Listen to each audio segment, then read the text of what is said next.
February 1981, the waiting was over. Buckingham Palace announced that Prince Charles and Lady Diana were engaged. The ring was a sapphire surrounded by diamonds. The couple looked happy and relaxed, delighted, like everyone else, that a wedding would take place. I personally think that Diana fell in love with Prince Charles. It's obvious to me that she was a young, naive girl, and she fell in love with the prince. Now, if you watch that piece of footage when Prince Charles is asked, "Are you in love, sir?" Princess Diana's beaming. And I suppose in love. Of course. Whatever in love means. Yes. Well, it obviously means, your own interpretation. Obviously means two very happy people. Yes. Well, again, congratulations. Well, from us, congratulations. Thank you very much. And she looks at him as if to say, "What are you talking about? Don't you know what love is?" That was the problem from the beginning. Charles didn't really know what love was. I, Diana Frances. I, Diana Frances. Take thee, Charles Philip Arthur George. Take thee, Philip Charles Arthur George. To my wedded husband. To my wedded husband. To have and to hold. To have and to hold. From this day forward. From this day forward. According to God's holy law. According to God's holy law. And thereto I give thee my troth. And thereto I give thee my troth.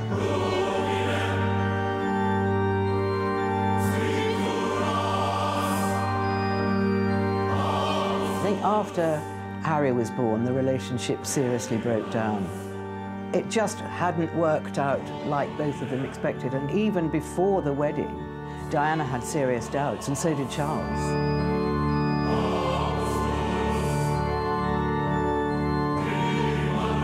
Charles's friends, his close friends, warned him, "This is not going to work, Charles. She's too young, she's too naive, and, you know, you're an imaginary prince. She doesn't know you at all."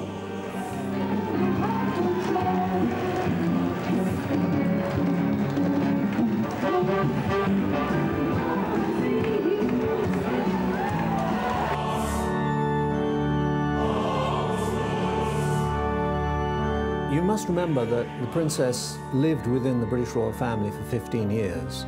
She knew exactly what went on within it. She knew how things were done. She was at times extraordinarily unhappy, and her husband did nothing. She felt very wretched much of the time. But at the same time, she was a mother, and she had to maintain a brave face for her children. She didn't want them too affected by her evident distress at finding herself in a loveless marriage with a husband who was carrying on an affair and not even bothering to hide it from her.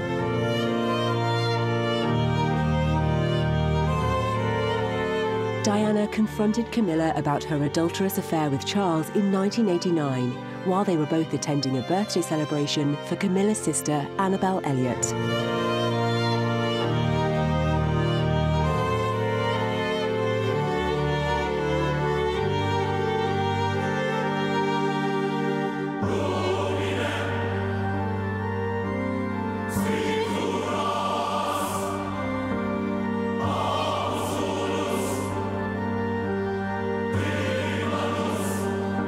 I think Diana was terrified. It was a big party probably on 3 or 4 floors, and she looked around, "Where's Charles? Where's Charles?" And then she realised that he must be downstairs on the lower level in the sort of basement area. And she went down there, and there they were. She just confronted Camilla and said, "You know, I'm not stupid. I know what's going on." Diana was shaking with fear and rage. On the way back in the car, she was just in hysterical tears.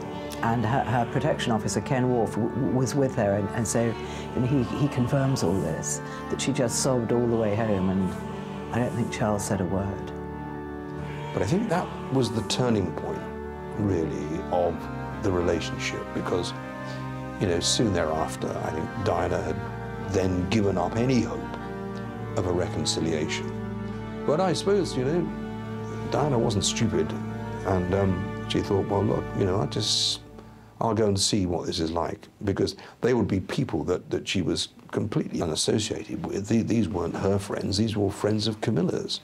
So, you know, if you try and put yourself in that position, would you go to a party when you didn't like any of them? So there had to be a raison d'etre here, I guess, and I think Diana wanted to see for herself.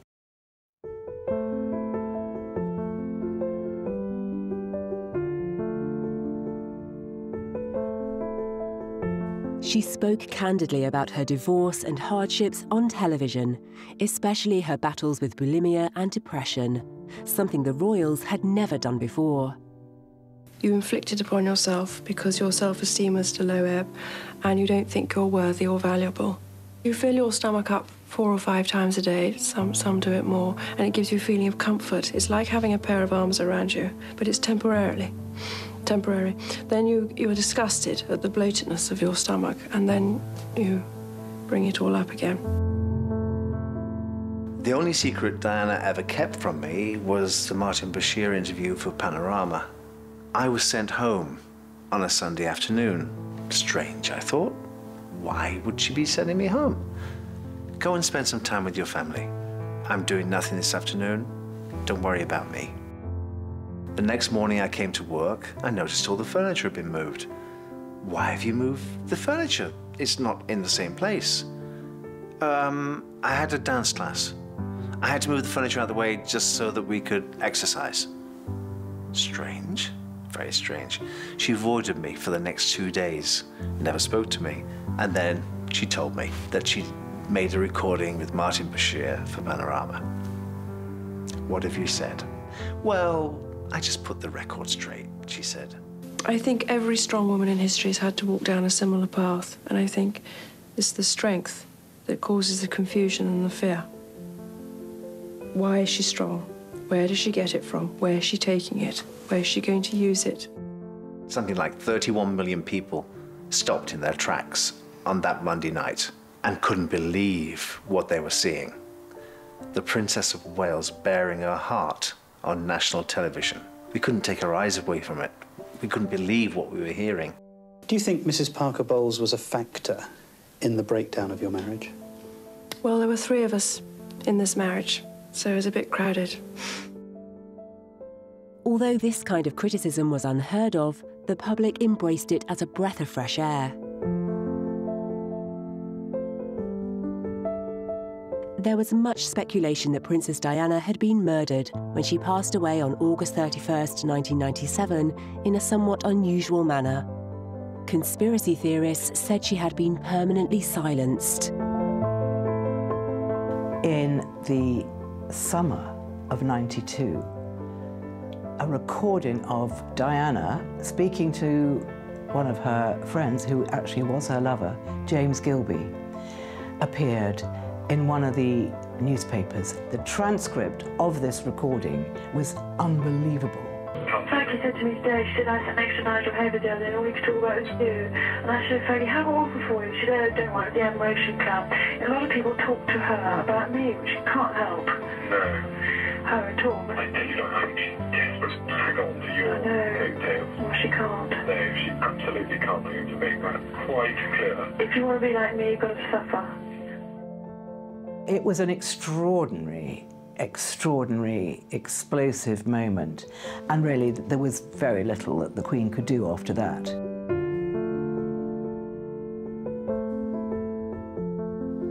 The Queen realised that this couldn't go on because it was taking up all the news, and there were important things happening. The monarchy has no power, they only have influence, and at this moment it was their shenanigans that were making the news, which is completely wrong. And she was very concerned about the institution of the monarchy with all this scandal going on. She thought there's only one thing to do, and the Queen is head of the church, and the last thing she wants is a divorce.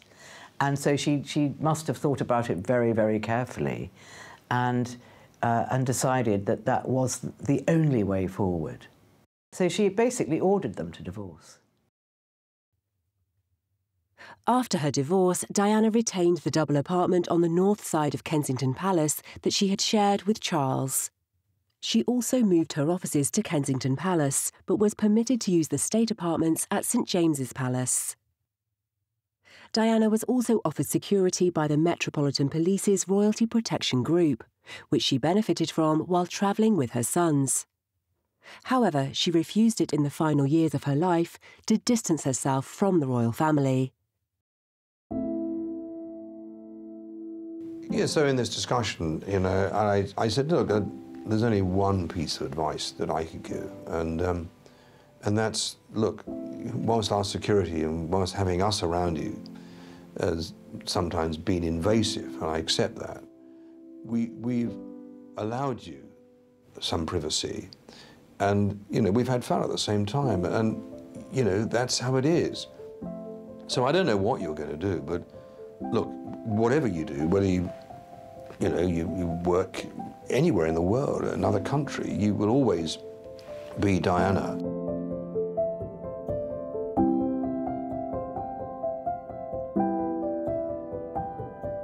But sadly, she didn't listen. And I think that decision on her part ultimately led to her tragic death in Paris in 1997. And there's only one person that, in my view, that could have changed those course of events. You know, had Her Majesty the Queen insisted that Diana retain that security, then I'm convinced that her death would never have happened.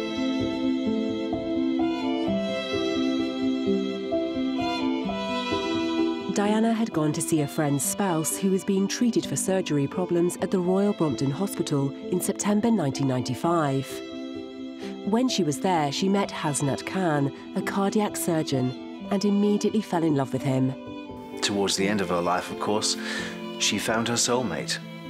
Her soulmate was Hasnat Khan. Hasnat Khan had been the princess's companion for over 2 years. Nobody knew about Hasnat Khan. That was not played out on the world stage. I was the one that went out with my car, brought people back to Kensington Palace in the back seat of my car underneath a blanket, just to give the princess some love. All she was ever looking for was to be loved. She used to say to me, all I ever want, Paul, is a man to put their arms around me and say, I love you. That's not too much to ask, is it? And that's what she was searching for. Diana, when she came to Pakistan, this was a country that she had fond memories of, wasn't it?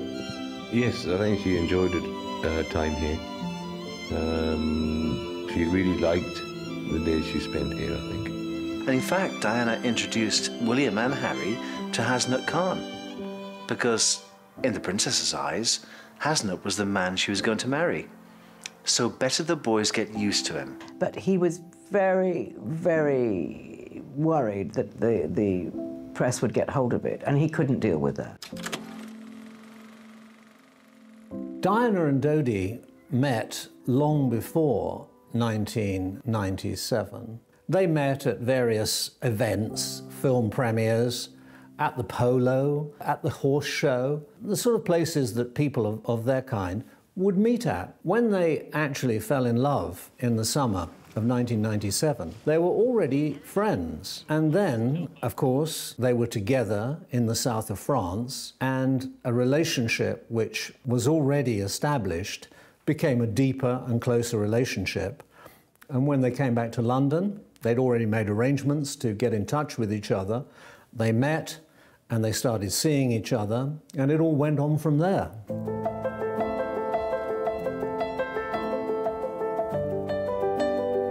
Conspiracy theory, white fear too, mouth of Mohammed Al Fayed himself.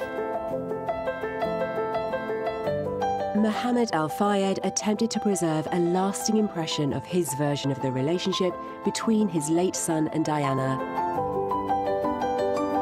In the aftermath of the crash, Mohammed created a shrine for the couple in the basement of Harrods department store. The engagement ring Dodi supposedly gave Diana the day before their deaths was displayed in an acrylic pyramid in front of the pictures. Mohammed has insisted that the British Secret Service killed Dodi and Diana. Dodi was Muslim and going to wed the mother of a future King of England. The implication being that Mohammed was confident that Diana was carrying his son's child at the time of her death. Diana's closest confidants in her last years did not need an inquest to know the absurdity of Al Fayed's claims. She was neither pregnant nor planning to marry Al Fayed. She was, in fact, still madly in love with Hasnat. Although she was still adored and a lucrative subject for editors, Diana had overstayed her welcome in the British media. She could do no wrong when she was married to Charles, and afterwards when he was held responsible for the dissolution of the marriage. In the years following, Diana was accused of twisting the story too much in her favour and lying on several counts.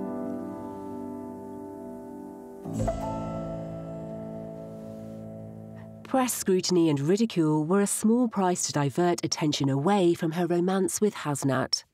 However, his schedule began to frustrate Diana, who would call multiple times when Khan was in surgery, leaving messages under false names, such as Dr. Armani.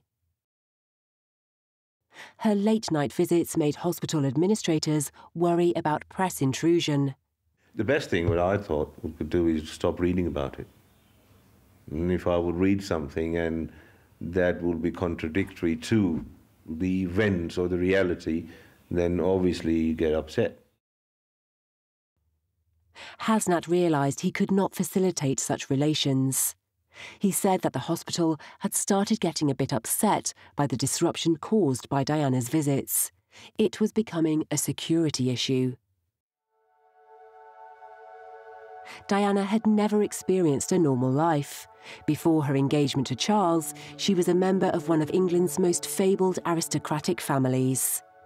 Well, Princess Diana was the daughter of an earl.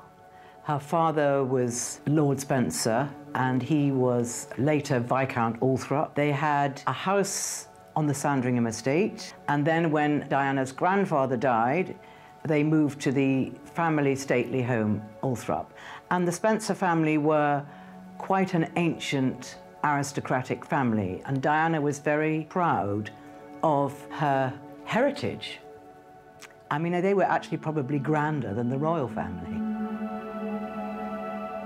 Well, Diana Spencer, as she was, is probably one of the most insecure people I'd ever met. She was also a real mixture of being completely naive and yet worldly wise. She was always different, so she was always fascinating. Diana discussed marriage with Hasnat. She told him she wanted to have a daughter with him. She went as far as to ask her butler, Paul, to find someone who could discreetly marry them. When Hasnat found out, he said, "Do you honestly think you can just bring a priest here and get married?" He thought the idea was ridiculous. This was his breaking point.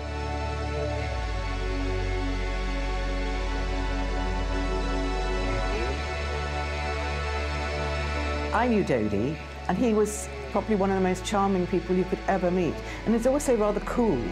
An American accent, beautifully dressed. And he treated Diana like the princess she was. Nobody else had treated her like that. I mean, with Hasnat Khan, she had to sort of hide him at the back of her car, and they had to, they mostly ate in, or if they went out, she was in disguise. But with Dodi, she could show herself off. I think she liked him very much. I don't know if she was in love with him, but she was in love with the idea of him. I think Diana wanted to get married again, and she wanted to have another child. Again, I think getting married again probably was a bit of a fantasy. Certainly getting married to the doctor that she was in love with was a fantasy, because it would never have worked out. It couldn't have worked for him. But she did want to get married again, very much so. In a way, I think she wanted to find someone that could work with her. In a way that it was what she'd hoped for when she married Prince Charles. On July 10th, 1997, the night before she went to Saint-Tropez, Hasnat stayed with her at Kensington Palace. When Diana went to Saint-Tropez with Mr. Al Fayed, everything was fine between us. Hasnat told police investigating her death.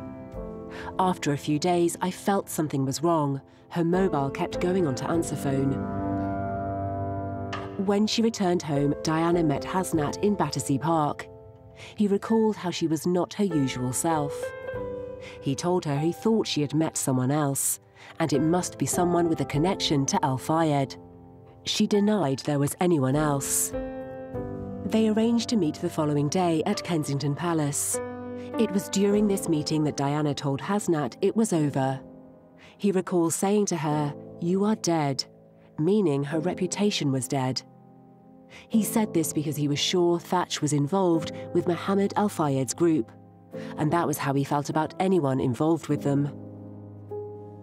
Diana and her companion Rosa Monckton took a cruise when they returned from Bosnia.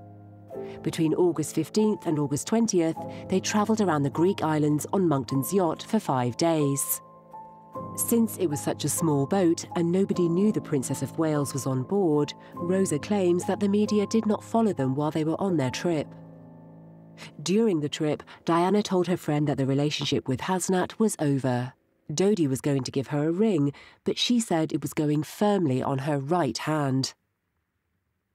Diana's friend said that the relationship had broken down because of Diana's frustration with Hasnat.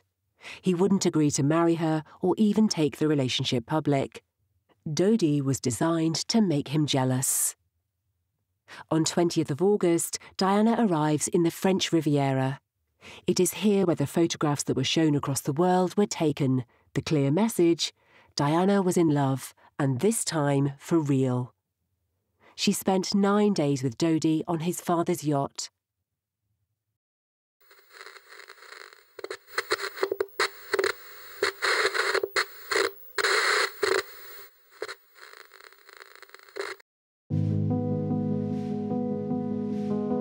At 11:30, the couple land in Paris. From his window, Fayed immediately spotted the paparazzi. As soon as the doors opened, cameras began clicking. The number of photographers and their aggressiveness would increase as the day progressed.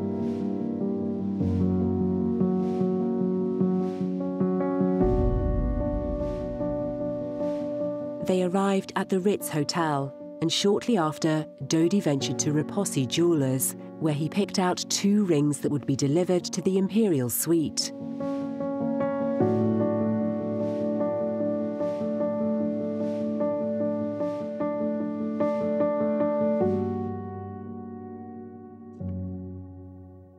They exited the hotel around 7 p.m. and were driven to the Fayed residence near the Arc de Triomphe.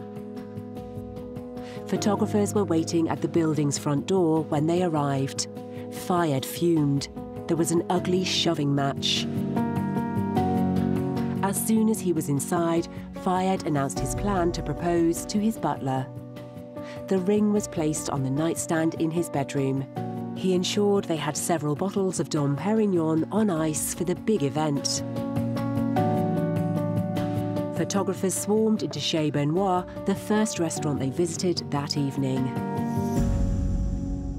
Using the hotel's front entrance, they headed to its L'Espadon restaurant at 9:50 p.m.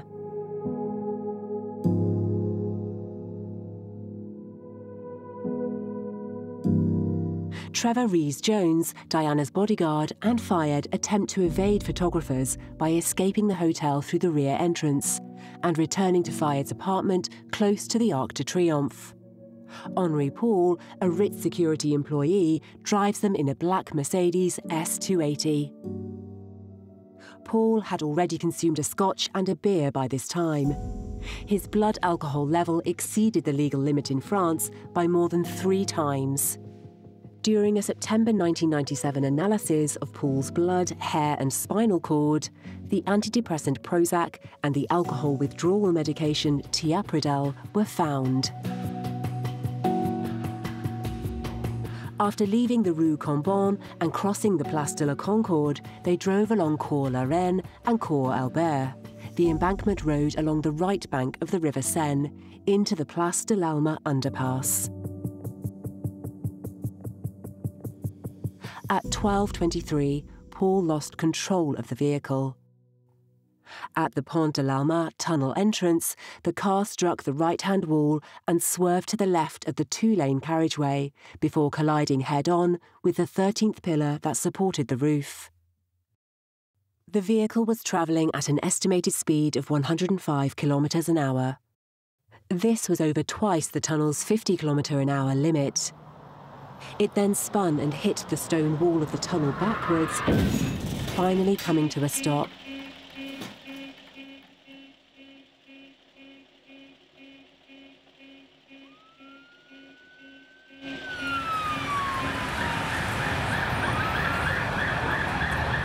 Witnesses arriving shortly after the crash reported smoke. They also said that motorcycle photographers had swarmed the Mercedes sedan before it entered the tunnel. Despite attempts to save her life, Diana's injuries were too extensive, and resuscitation attempts, including internal cardiac massage, were unsuccessful. Her heart had been displaced to the right side of the chest, which tore the pulmonary vein and the pericardium. Diana died at the hospital at approximately 4 a.m.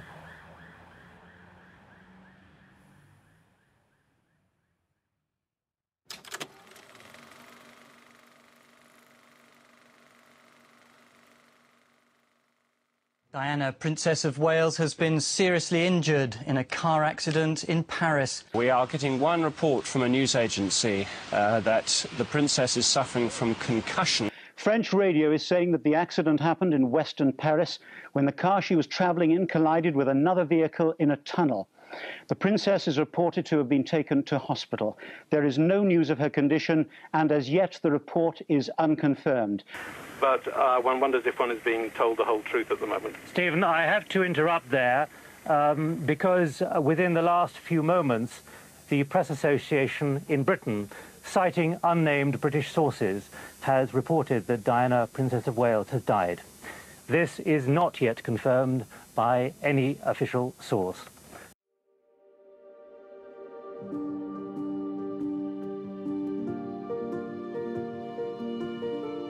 Following external medical examinations by a French court-appointed medical expert, the bodies of the Princess of Wales and Dodi Al Fayed were repatriated to England later that day.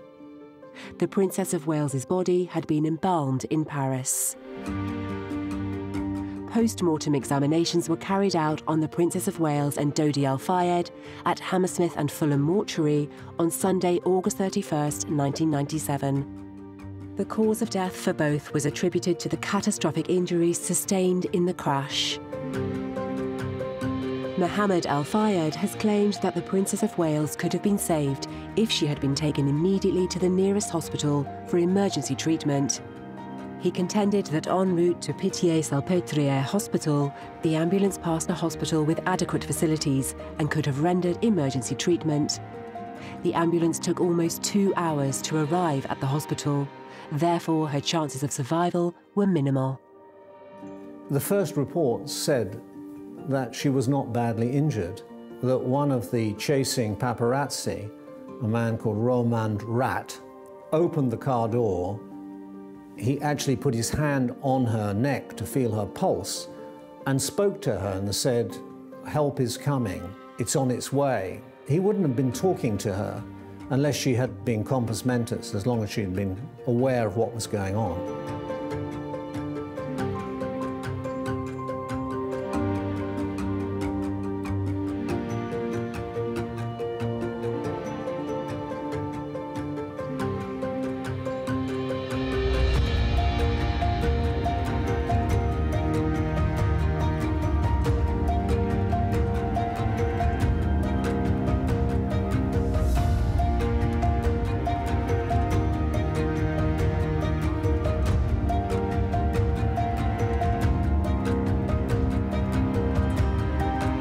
In this country, in America, scoop and shoot.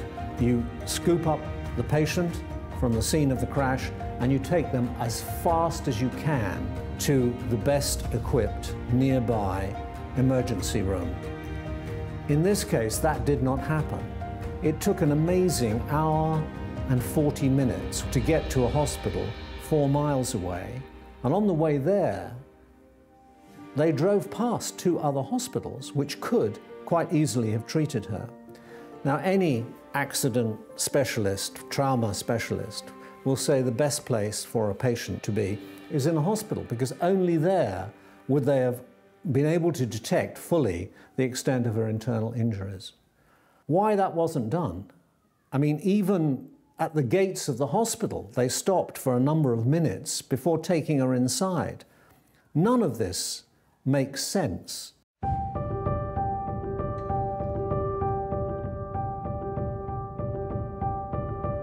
Witnesses said that Henri Paul, the driver, had drunk a scotch and 1 beer. But the findings from the blood test said he was 3 times over the legal limit. He was also on Prozac and Tiapridol. Was the crash his fault? When I first heard there'd been this appalling tragedy in Paris, I naturally assumed that it had been a terrible accident. But subsequently, everything that happened made me believe that it wasn't an accident and that it was a conspiracy. It's very hard to say that. I didn't want to believe it. But circumstances, many, many circumstances, have persuaded me to that conclusion. The London Evening Paper on Monday, which was published at about 10 o'clock in the morning, had a headline, "Drunk as a Skunk," and claimed that the car was travelling at 120 miles an hour, 180 kilometres an hour, claimed that the speedometer was stuck at that speed, claimed that the driver was 3 times over the legal limit. At that stage, on that Monday, they hadn't even analysed the blood samples allegedly taken from Henri Paul. It was established at the British inquest that the car was only going 60 miles an hour. Of course, that's fast, but it's not 120 miles an hour. And from then on, everything that happened led me to believe that it was, as the English jury eventually concluded, unlawful killing. And everything I saw during the years, it took 10 years before there was an inquest in this country, in Britain. And everything I saw and everything I heard pointed to a cover-up. And you only have to look at all the evidence. The fact that all the cameras on the route to the crash were switched off. Unbelievable, truly unbelievable. The fact that the Fiat Uno, which allegedly collided with the Mercedes sedan, has never been found. The fact that the man who could have been driving it, a photographer called Anderson, he was found dead inside his car. Allegedly, he'd committed suicide, but he had 2 holes in his head, 2 shots. Well, when you're committing suicide, you don't need the second shot. 1 is quite enough. The French investigation carried out a major search for the Fiat Uno, but they couldn't locate the car. And after this length of time, it's very unlikely that we shall do so. The princess had written me a letter, and in that letter she said, "The next few months are the most difficult in my life. I fear that my husband is planning an accident in my car, head injuries, in order that he can remarry." Now, when you read those words, a prophecy the princess made 10 months before she died that came true, it's rather eerie. So I have no idea whether people were listening, people were following, people were watching. All I can believe is that no one would sign an order to murder the mother of the future King of England. It would have been most unwelcome to the British royal family and the British establishment for Diana, the mother of the future king, to have married a Muslim. Had they had 2 beautiful children, the newspapers would have been writing about Diana and Dodi and their children. You would have had, in effect, in Britain, an alternative royal family. Now that could not have been allowed. It would not have been allowed because it would have taken the focus away from the House of Windsor.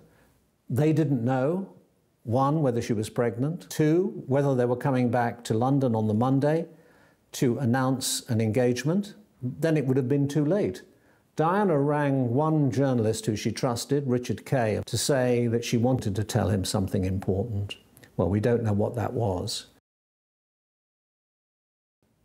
It's very convenient for a lot of people that Diana, Princess of Wales, is no longer here. Had she lived, she would have been playing a major part in the bringing up of her sons, Prince William and Prince Harry. When, of course, she was killed, there was no question of that.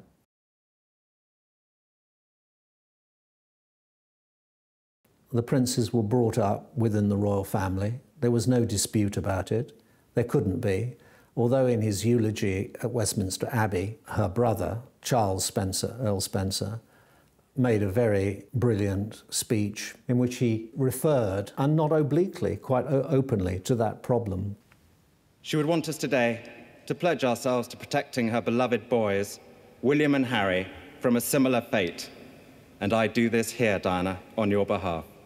We will not allow them to suffer the anguish that used regularly to drive you to tearful despair. And beyond that, on behalf of your mother and sisters, I pledge that we, your blood family, will do all we can to continue the imaginative and loving way in which you are steering these two exceptional young men, so that their souls are not simply immersed by duty and tradition, but can sing openly as you planned. This torch we'll always carry for our nation's golden child. Even though we try, the truth brings us to tears.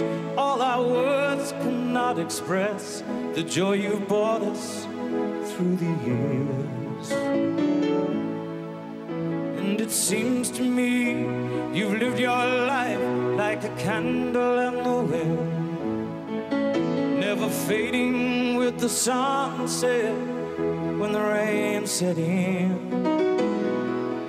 And your footsteps will always fall here along England's greenest hills. Your candles burned out. Did you know that the romance of the princess and Dodi Al-Fayed was 30 days from beginning to end?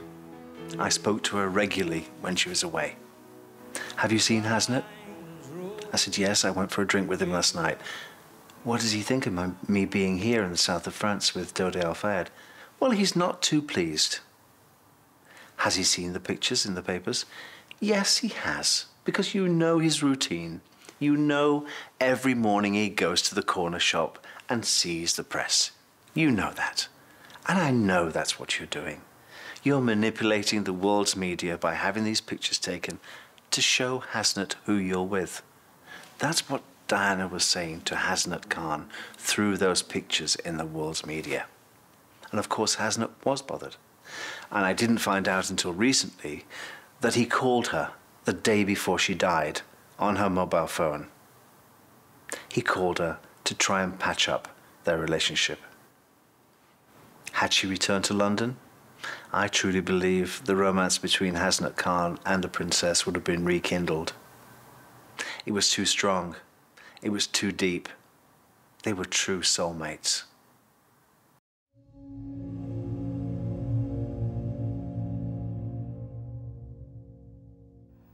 There's fresh controversy surrounding Princess Diana this lunchtime after newspaper reports linking her with Dodi Fayed, the son of the Harrods boss Mohammed Al Fayed.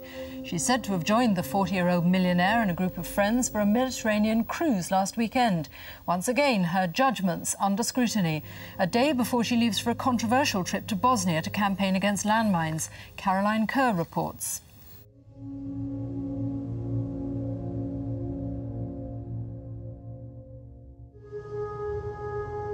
When are you coming home? I'm coming home on Sunday, Paul. I'm just bored. I'm on this boat. It's freezing cold downstairs. It's boiling hot on deck.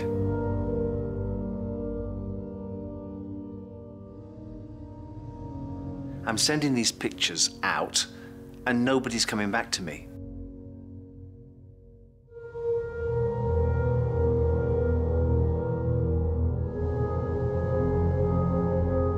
The only way I can get home is via Paris, because Dodi has to go to Paris to do some business for his father. How is he with you? Oh, he's very spoiling. He's given me a necklace, some earrings. He's given me a watch. I said, you know what's coming next, don't you? He's going to give you a ring.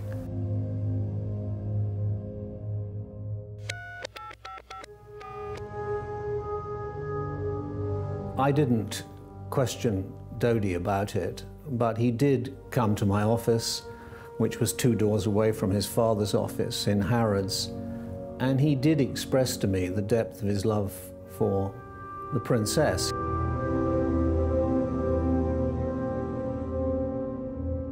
He said to me, Michael, there'll never, ever be another woman for me, never. There is no doubt that she was looking for a new direction in her life at this time. She talked endlessly of getting away from England, mainly because of the treatment that she received at the hands of the newspapers.